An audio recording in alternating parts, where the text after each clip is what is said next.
Nitong unang araw ng Hunyo, ginulantang ang mga sundalo ng ilang military airfields sa Russia ng daan-daang drones na hindi nila malaman kung saan ang galing at kung paano nakalusot sa loob ng bansa.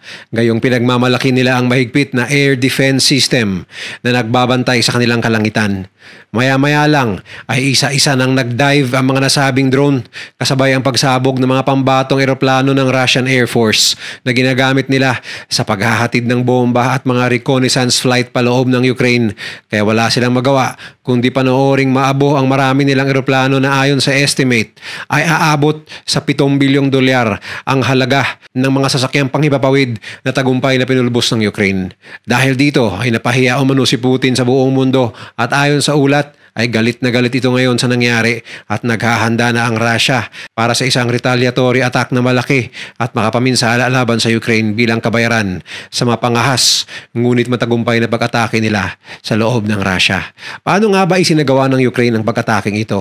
At anong panganib ang dala ng ganti ng Russia sa Ukraine na lubos na kinakatakot ngayon ng mga bansa sa Europa, maging ang US, sa maaring pag-aamok ni Putin at gumamit ito ng ekstraordinaryong lakas maging ang posibilidad na paggamit ng nuclear weapons na maaring maging mitsa ng mas malaking pinsala sa Ukraine. Yan ang pag-uusapan natin ngayon dito lang sa Mr.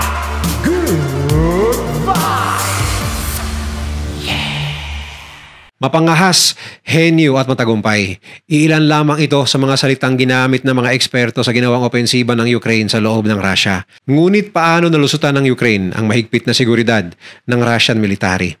Ayon sa pahayag ng mga opisyal ng Ukraine na ang kanilang operasyon na tinawag nilang Operation Spiderweb ay bunga ng matagal at masusing pagpaplano. Ayon kay Pangulong Volodymyr Zelensky, umabot sa 117 drones na ginamit sa operasyon.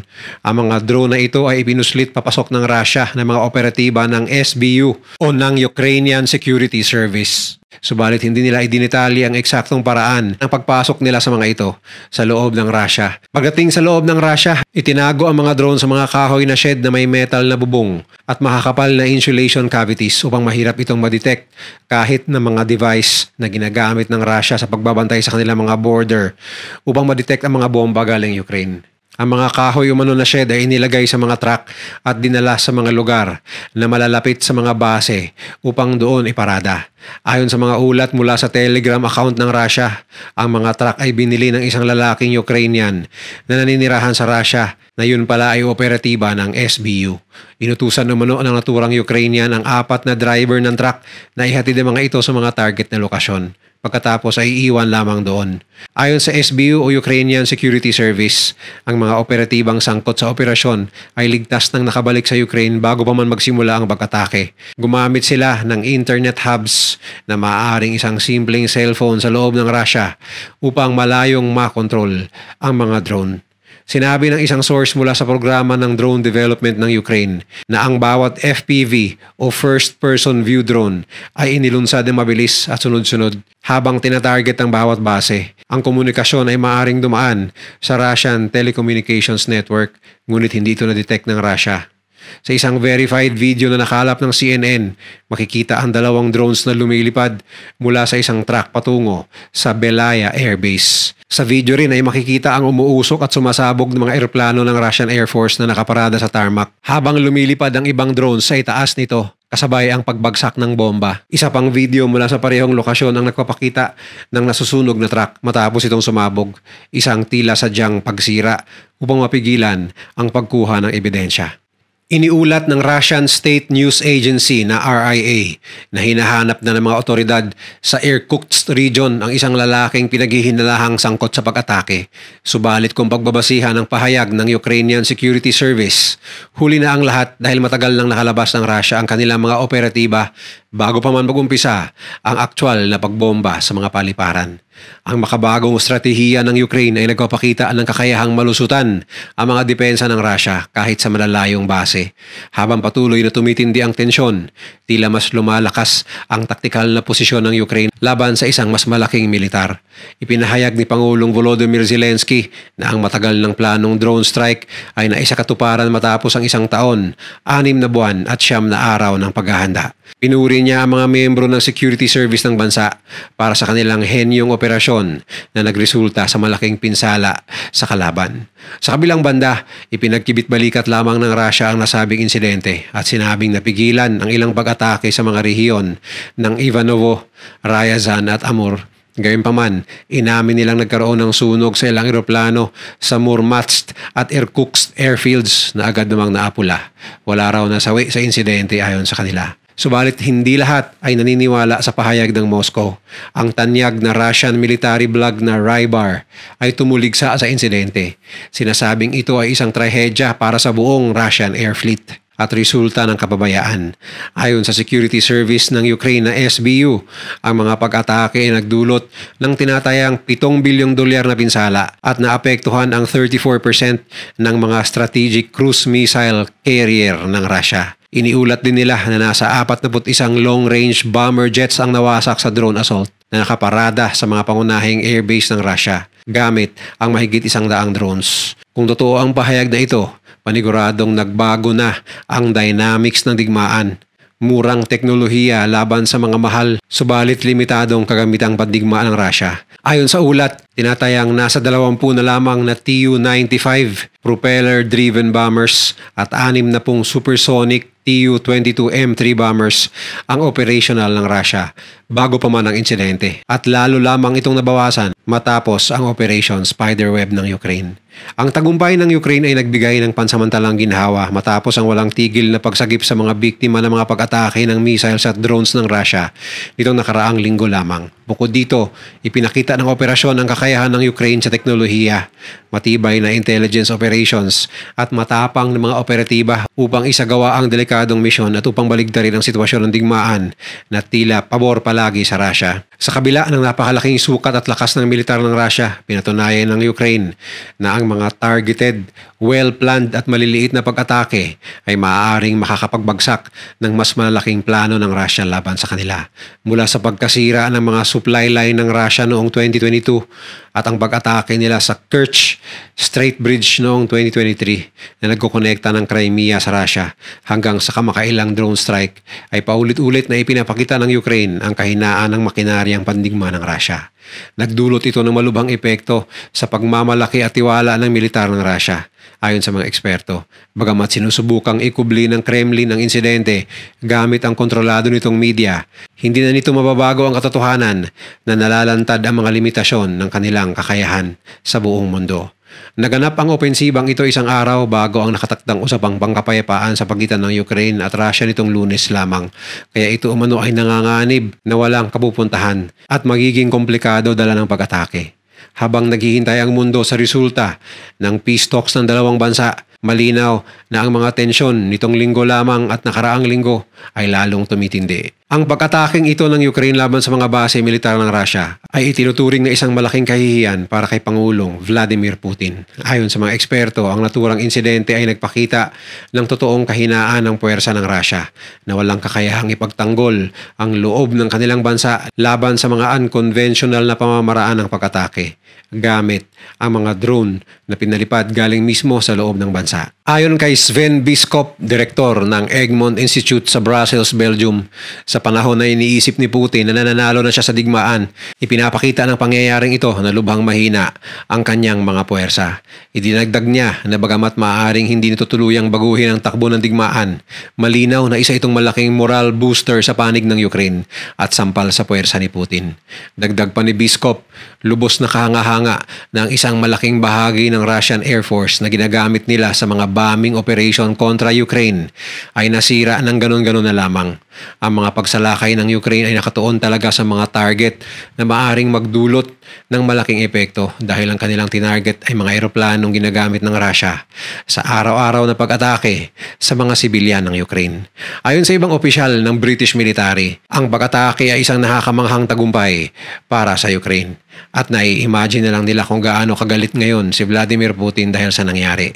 Sinabi rin nila na kahit kalahati lamang ng 41 aircrafts na kinlaim ng Ukraine na nasira o nawasak, malaki pa rin ang magiging epekto nito sa kapasidad ng long-range aviation force ng Russia. Malaki itong kabawasan sa kakayahan ng Russiang maglunsad ng regular na cruise missile attack laban sa mga lungsod at infrastruktura ng Ukraine. Ayon sa mga detalyadong report, hindi lamang isang airport ang naging target ng Ukraine dahil tinarget nila ang 4 pang base militar ng Russia na nasa malalayong lugar mula sa border at ito ay ginawa nila ng simultaneous. Ang pinakamalayong target ay ang Belaya Base sa Irkutsk region na 4,500 kilometers mula sa border ng Ukraine. Kabilang din sa mga target ang Olenia Base sa Murmansk na malapit na sa Arctic Circle, ang Dyagheliv Air Base at ang Ivanovo Air Base na siyang base ng transport military aircraft ng Russia, 800 kilometers mula sa border. Ang layo ng mga base militar na ito ay patunay sa tindi ng preparasyon at pagpaplano ng Ukraine upang maisagawa ang naturang operasyon. Sa kabila ng limitadong kagamitan, nagtagumpay ang Ukraine sa paggawa ng isang makabagong paraan ng pag-atake. Imbis na paliparin ang kanilang drones mula sa border na alam nilang kayang ma-intercept ng Russian air defense, nakapagpuslit sila ng mga ito malapit sa mismong mga target. Ang hakbang na ito ay nagbigay daan para targetin ang mga nabanggit na airbase na inakalang hindi maaabot dahil nasa kaloob-looban ito ng bansa. Patuloy ang pag-abante ng Ukraine sa kanilang modernong strategiya laban sa Russia at ayon sa isang Ukrainian military official na nagawa nila ito ng walang tulong mula sa US at EU, isang patunay ng kanilang kakayahang pumalag kahit sa harap ng mas malaking kalaban. Ang radar at air defense system ng Russia sa mga base militar na tinarget ng Ukraine ay hindi handa para sa biglaan at mababang altitude na pag-atake. Ayon sa mga eksperto, ang tanging mabisang paraan lamang upang pigilan ang ganitong uri ng pag-atake ay ang paggamit ng malalakas na machine gun. Kagamitang ginamit na ng Russia laban sa mga sea drone ng Ukraine sa Black Sea. Ngunit sa pagkakataong ito ay mabilis ang pangyayari kaya't walang panahon pang umaksyon ang mga sundalo sa airbase na naging dahilan ng matagumpay na pambobomba. Ang naturang mga armas ay hindi agad na iposisyon o hindi man lang nagamit sa mga base na inatake. Ayon pa sa mga eksperto, marahil dahil hindi inaasahan ng Russia ang ganitong uri ng opensiba mula sa Ukraine. Subalit marami ang naniniwala na hindi hahantong ang Russia sa paggamit ng nuclear weapons upang gumanti sa Ukraine dahil kapag ito ay ginawa nila, makakalaban nila ang maraming bansa sa mundo. Ngunit sa kabilang banda ay kilalang walang awa din si Putin lalo na kapag nalagay ito sa alanganing sitwasyon ayon pa sa mga eksperto. Kaya ito ngayon ang masusi nilang inaabangan ang napipintong pagganti ng Russia. Dahil dito ay puspusan umano ang paghahanda ng Ukraine bilang antisipasyon sa balik sa kanila ng Russia. Kasama na rito ang pagpapalakas ng kanilang mga anti-missile at anti-drone air defense system na medyo malaki ang naging paghina dahil sa walang tigil na opensiba ng Russia nitong mga nakaraang linggo at ang paghina rin ng ayudang armas at pondo mula sa Amerika. Mariin pa rin nananawagan si President Zelensky ng tulong mula sa EU at sinisikap ang gobyerno nitong manumbalik ang suporta ng US sa kanila sa pamumuno ni President Donald Trump. Sa kabila ng patuloy na pag-igting ng digmaan dahil sa ginawang pag-atake ng Ukraine, muling nagharap ang mga delegasyon ng Russia at Ukraine sa Istanbul nitong Lunes lamang para sa ikalawang round ng usapang pangkapayapaan. Pinangunahan ni Defense Minister Rustem Umerov ang panig ng Ukraine at siyang nagdala ng panukalang plano na naglalaman ng mga kondisyong kinakailangan para sa pagsisimula ng masinsinang negosasyon. Ayon sa Reuters, binigyang diin sa panukala ng Ukraine ang isang buo at walang kondisyong tigil putukan sa himpapawid sa lupa at sa karagatan bilang pangunahing batayan at kinakailangan para sa usapang pangkapayapaan. Ang naturang tigil putukan ay nakatakdang tumagal ng hindi bababa sa 30 araw, alinsunod sa mga naunang panawagan ng Administrasyong Trump. Kasama rin sa panukala ang agarang pagbabalik ng lahat ng mga batang Ukrainian at sibilyang bihag na dinukot ng Russia sa panahon ng digmaan at ang pagtutol na kilalanin ng international community ang mga teritoryong nakuha ng Russia simula noong Pebrero 2014 nang illegal nitong i-annex ang Crimean Peninsula. Dagdag pa rito, nais ng Ukraine na magamit ang mga na-freeze na ari-arian ng Russia na hawak ng Western countries para sa muling pagbangon ng bansa o manatiling naka-freeze hanggat hindi nagbabayad ng reparasyon ang Russia.